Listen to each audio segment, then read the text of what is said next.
Welcome to Sweet Life Beat Life. We hope this video helps. Sign in with your Apple ID and confirm you have the same account and password. Verify your device has a stable Wi-Fi connection and is plugged into power to avoid interruptions. Check the iOS version and update to iOS 17 or newer when possible. Confirm you have at least 5 GB free storage or the same backup size available. Review your last backup date and size to estimate download time. Expect the restore to take between 30 and 90 minutes, depending on network speed. Erase the device or use the Setup Assistant and choose Restore from Icloud Backup. Sign in with your Apple ID when prompted and accept the terms and conditions to continue.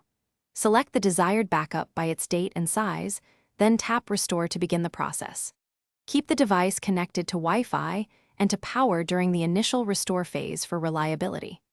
The system restores settings and core data first, then begins downloading apps and media in the background. You can use the device while apps finish downloading, but expect reduced performance temporarily. After the restore, open settings and verify your Apple ID, photos, messages, and health data are present.